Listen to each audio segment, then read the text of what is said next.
Do I seek employment with a large IT company, or do I join a startup? Some of you may even aspire to become entrepreneurs. And I do believe very sincerely that it is your sense of purpose that will provide you with a clear answer. When I look at the changing landscape of India, I believe that young people have much to be proud of and much to aspire for. A sense of purpose, I believe, needs to be driven by a deep desire to succeed and, more importantly, to be able to make an impact, to make a difference. And deep-rooted in all of this is therefore a spirit of challenge. My own sense of purpose emanated from a desire to build a world-class biotechnology company in India so that I could provide opportunities to scientists who in my time had little or no opportunities within our own country. And it was this deep sense of purpose that gave me and my colleagues the drive and the determination to build our company. And then I want to touch upon people in a very different way. There are those that lead and those that follow. And the difference between the two lies in the way they strive for success. Leaders and followers both are very committed people. But what sets them apart is conviction. What sets them apart is a need to differentiate. And what sets them apart is that sense of purpose and that spirit of challenge to make an impact. There are many examples of leadership in our country that will help you relate to all that I've just said. You know, companies like Tata's, Reliance, and many others are driven by a strong sense of purpose to build mega enterprises of global scale. Sam Pitroda was a man who was driven by a sense of purpose that resulted in the telecom revolution in our country. The Indian pharmaceutical industry has been built by companies like Cipla, Ranbaxy's, Dr. Reddy's, and many others who have really been driven by a spirit of challenge to make India into a global hub, a global powerhouse for the pharmaceutical sector. A group of engineers headed by a visionary, Dr. Narayan Murthy, spearheaded the software revolution by starting a small, fearless company, Infosys, in the early 1980s. A small group of scientists and engineers daringly created Biocon at about the same time and sowed the seeds of biotechnology for the country. Dr. Mashelkar started the transformation of our national laboratories from being dormant, decaying entities into vibrant centers of innovation because he was driven by a sense of purpose where intellectual property and innovation meant a lot to him.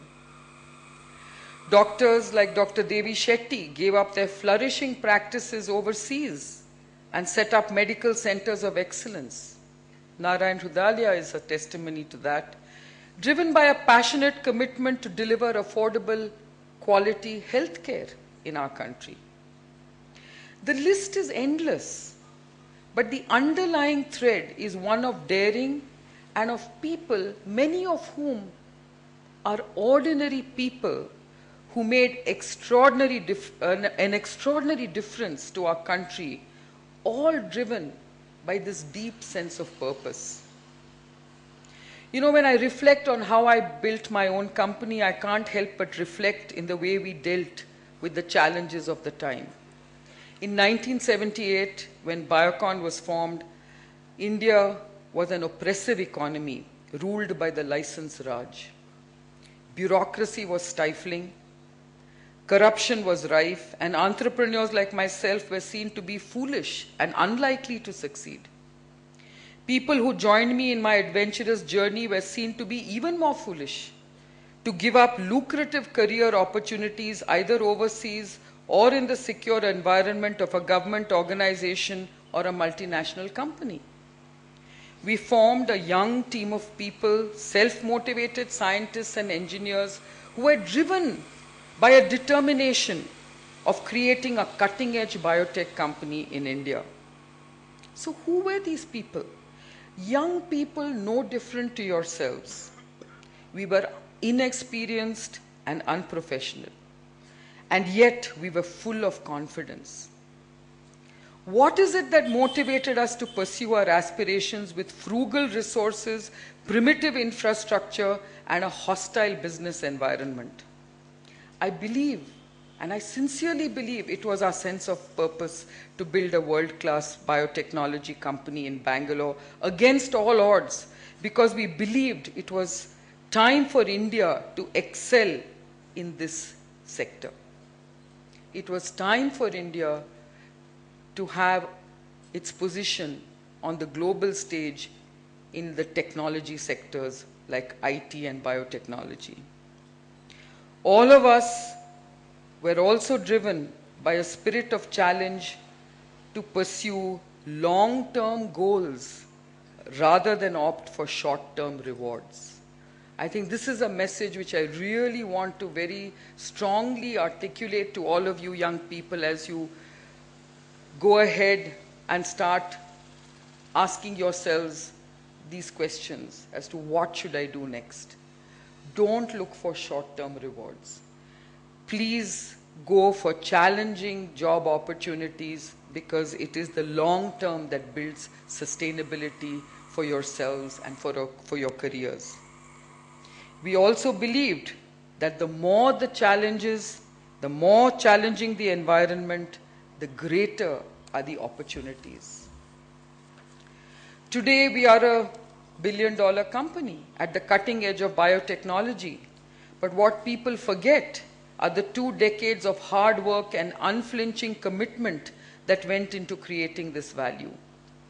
We were underpaid and financially challenged, but we persevered with a sense of determination, battling all odds because of the excitement of the journey and because of the great goals that we were going to be achieving in the future.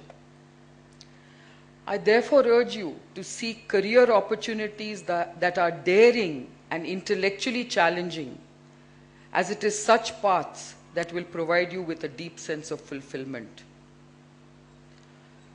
Problem solving as against carrying out tasks is the way you should look at your future. You are the bright minds. You are the intellectually powered minds. Don't go for task-oriented jobs. Challenge your minds. Intellectual challenges, when achieved, are most fulfilling. This is what I would ask of every one of you. When I compare, and in this challenge,